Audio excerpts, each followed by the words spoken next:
बतौर बीजेपी उम्मीदवार उन्होंने अपना नामांकन दाखिल किया है। रेखा शर्मा ने विधानसभा पहुंचकर अपना नॉमिनेशन फाइल किया। मुख्यमंत्री सैनी और प्रदेश अध्यक्ष मोहनलाल बड़ौली भी इस दौरान मौजूद रहे।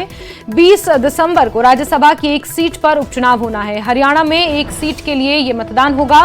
राज्यसभा में हरियाणा की 5 सीटें हैं और ऐसे में रेखा शर्मा को बीजेपी ने अपना उम्मीदवार बनाया है। विधानसभा भवन के बाहर पहुंचकर उन्होंने मीडिया से भी बातचीत की, अपना संबोधन भी दिया और इस बीच मुख्यमंत्री नायब सैनी, तमाम मंत्री और प्रदेश अध्यक्ष मोहनलाल बड़ौली भी मौजूद रहे।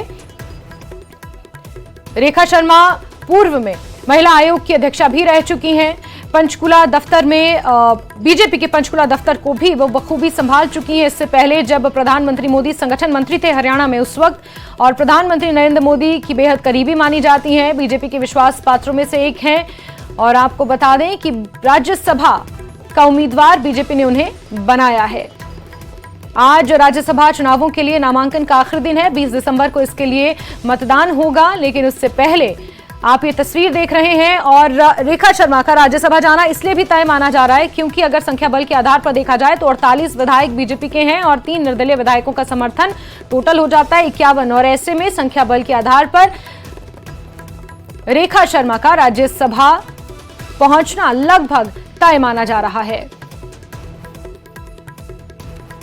कांग्रेस ने अपना उम्मीदवार नहीं उतारा है। पूर्व मुख्यमंत्री और पूर्व नेता प्रतिपक्ष भूपेंद्र सिंह हुड्डा ये पहले ही स्पष्ट कर चुके हैं, क्योंकि संख्या बल का बार बार हवाला दिया जा रहा है। संख्या बल के आधार पर बीजेपी के पास क्योंकि मेजॉरिटी है और ऐसे में बीजेपी का उम्मीदवार राज्यसभा पहुंचने के लिए पूरी तरह से प्रबल दावेदार है। कांग्रेस अपना उम्मीदवार नहीं उतारेगी। 13 तारीख का दिन महत्वपूर्ण होगा। 13 तारीख को लगभग ये तय हो जाएगा। इससे पहले तमाम औपचारिकताएं हैं जिन्हें पूरा किया जा रहा है। 20 को मतदान होगा, लेकिन उससे पहले ही कांग्रेस अपना उम्मीदवार मैदान में नहीं उतारेगी, ये स्पष्ट हो चुका है। और 13 तारीख को नॉमिनेशन वापस लेने का आखिरी दिन है और ऐसे में उस दिन रेखा शर्मा ये माना जा रहा है कि राज्यसभा सदस्य के तौर पर चुनी जाएंगी।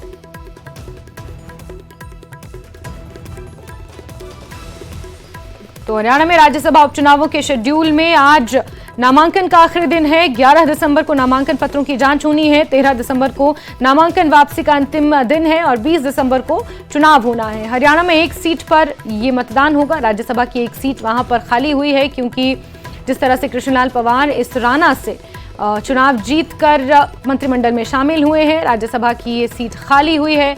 और ऐसे में अब रेखा शर्मा को बीजेपी ने अपना उम्मीदवार बनाया। बड़ी बात यह है कि दिल्ली से इस नाम पर मोहर लगी है, जिसके चलते कई और प्रबल दावेदार थे। सुनीता दुग्गल, यहां तक कि प्रदेश अध्यक्ष मोहनलाल बड़ौली भी रेस में थे। कहीं ना कहीं रेखा शर्मा के नाम ने सबको चौंका दिया है, लेकिन इस नाम पर सहमति इसलिए बनी है क्योंकि मोहर आलाकमान की तरफ से दिल्ली से लगी है और ऐसे में संख्या बल के आधार पर रेखा शर्मा का राज्यसभा पहुंचना लगभग तय माना जा रहा है। देखिए, राज्यसभा के लिए एक सीट वैकेंट हुई थी।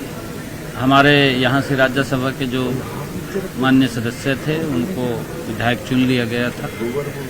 देश के यशस्वी प्रधानमंत्री आदरणीय नरेंद्र मोदी जी, भारतीय जनता पार्टी के राष्ट्रीय अध्यक्ष आदरणीय जगत प्रकाश नड्डा जी और हमारे भारत के गृह मंत्री आदरणीय अमित शाह जी, तमाम उच्च लीडरशिप आदरणीय मनोहर लाल जी, उनका हम दिल से धन्यवाद करते हैं कि उन्होंने हमें हमारी पार्टी की बहुत ही सीनियर और बहुत ही पुरानी, जिन्होंने नीचे ग्रास रूट लेवल से भारतीय जनता पार्टी को लंबे समय से मजबूत करने का काम किया है और पूर्व में महिला आयोग की माननीय चेयरपर्सन रही हैं।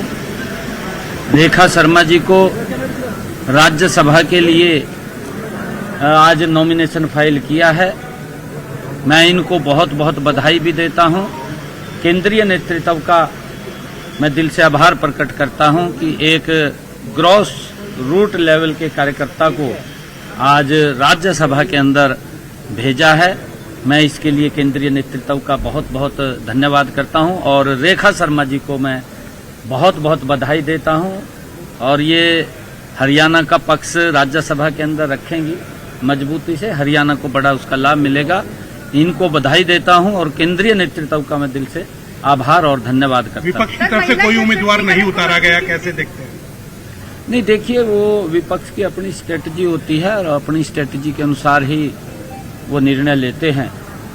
और क्योंकि ये सीट मैंने जैसा बताया भी है कि हमारे राज्यसभा के सांसद थे कृष्णलाल पंवार जी, वो विधायक चुने गए और विधायक चुने गए तो उनके स्थान के ऊपर रेखा शर्मा जी को यहाँ पर भेजा है। मैं इनको बधाई भी देता हूँ, शुभकामनाएं देता हूँ। उनकी अपनी स्ट्रेटजी है कांग्रेस की। मैं राजनीति में तो बहुत सालों से काम कर रही हूँ, लेकिन जब से मोदी सरकार आई है उन्होंने महिलाओं के लिए जो कदम उठाए हैं, सबसे पहले मुझे लगता है आज महिलाएं जिस रास्ते में उनको जाना चाहिए था, आज वो रास्ता उन्होंने दिखाया है। और महिलाओं को सशक्त करने के लिए सबसे ज्यादा कदम अगर उठाए हैं तो माननीय प्रधानमंत्री जी ने उठाए हैं। उनकी राह पे उनके दिशा निर्देश और माननीय नायब सिंह सैनी जी की दिशा निर्देश मैं काम करूंगी। हरियाणा को सशक्त करूंगी, हरियाणा की महिलाओं को सशक्त करूंगी। और जैसे ही पार्टी आदेश देगी, मैं पार्टी का धन्यवाद करना चाहूंगी, क्योंकि पार्टी ने बहुत बड़ी जिम्मेवारी मुझे दी है। मैं उन सबका, जो मेरे साथ मेरे कार्यकर्ता, भाजपा के कार्यकर्ता, जो मेरे चाहने वाले, जो मुझे प्यार करने वाले, सबका तहे दिल से शुक्रिया अदा करना चाहूंगी। धन्यवाद। तो रेखा शर्मा को आपने यहाँ पर सुना और महिला सशक्तिकरण का उदाहरण जिस तरह से पेश किया जा रहा है, आपको बता दें कि हरियाणा में ये महत्वपूर्ण इसलिए भी है क्योंकि कुछ ऐसी महत्वाकांक्षी योजनाओं का अगर जिक्र किया जाए जिसमें बेटी बचाओ बेटी पढ़ाओ अभियान है, या बीते कल पानीपत पहुंचकर प्रधानमंत्री नरेंद्र मोदी ने जिस तरह से बीमा सखी योजना की शुरुआत की, महिलाओं को आर्थिक तौर पर सशक्त बनाने के लिए उस योजना की शुरुआत की गई। ऐसे में हरियाणा की सरजमी बेहद महत्वपूर्ण साबित होती है। और यहीं से आपने देखा होगा, इससे पहले भी किरण चौधरी जो कांग्रेस छोड़कर बीजेपी में शामिल हुई, उन्हें सीधे राज्यसभा बीजेपी ने पहुंचाया और यहां पर रेखा शर्मा को भी राज्यसभा उम्मीदवार चुनकर, जैसा कि रेखा शर्मा ने खुद भी कहा कि वो आभार व्यक्त करती है कि महिलाओं को सशक्त बनाने के लिए जो मोदी सरकार का एक सपना है, प्रधानमंत्री नरेंद्र मोदी का जो एक सपना है, उसी दिशा में वो भी आगे काम करेंगी। अंकित दुधानी हमारे साथ जुड़े हुए हैं। अंकित, आपने एक सवाल किया था कि विपक्ष ने कोई उम्मीदवार नहीं उतारा, क्योंकि जाहिर सी बात है पूर्व मुख्यमंत्री भूपेंद्र सिंह हुड्डा इस बात को कह चुके हैं और मान भी चुके हैं, क्योंकि संख्या बल है ही नहीं तो फिर उम्मीदवार उतार कर क्या करेंगे। और इस बीच जो बातें रेखा शर्मा ने कही कि महिलाओं के उत्थान के लिए वो काम करेंगे, इससे पहले भी जब वो सोशल वर्कर थी या फिर महिला आयोग की अध्यक्षा थी, उस वक्त भी महिलाओं के लिए उन्होंने काफी अच्छे काम किए, बड़े अच्छे निर्णय भी उन्होंने उस दौरान लिए हैं।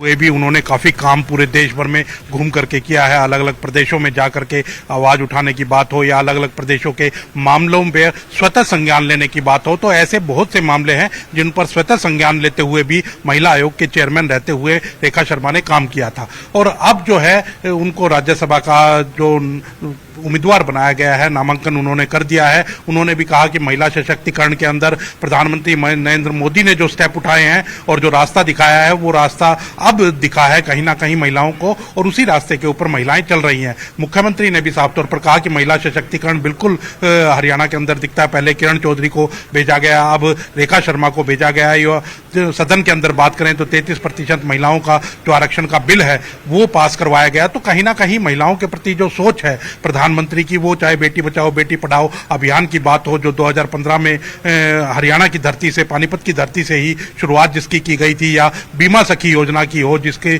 बीते कल ही जिसकी शुरुआत जो है पानीपत की धरती से एक बार फिर से प्रधानमंत्री के द्वारा की गई है। लखपति दीदी योजना है, महिला उद्यमी योजना है, ऐसी बहुत सी योजनाएं हैं जो केवल महिलाओं के लिए चलाई गई हैं और महिलाओं के सशक्तिकरण के लिए चलाई गई हैं। तो इसी कड़ी के अंदर अगर किसी महिला को राज्यसभा भेजा जाता है तो कहीं ना कहीं अपने आप में सम्मान की बात है और पूरे आधी आबादी के लिए सम्मान की बात है। तो वो ही सम्मान एक भारतीय जनता पार्टी की ओर से दिखाने की, दर्शाने की कोशिश भी की गई है। और अब रेखा शर्मा जो है वो नामांकन कर चुकी हैं। लगभग माना यही जा रहा है कि 13 तारीख को वो निर्विरोध चुन ली जाएंगी और उनको सर्टिफिकेट दे दिया जाएगा। बिल्कुल अंकित, बहुत बहुत शुक्रिया अंकित जुड़ने के लिए हमारे साथ, जानकारियों के लिए। तो 13 तारीख का दिन महत्वपूर्ण होगा क्योंकि विपक्ष ने कोई उम्मीदवार मैदान में नहीं उतारा है और ऐसे में 13 तारीख को नाम वापसी का आखिरी दिन है और रेखा शर्मा को उस दिन सर्टिफिकेट दे दिया जाएगा, माना यह जा रहा है, क्योंकि मुकाबले में और कोई नहीं है। संख्या बल के आधार पर भी अगर बात की जाए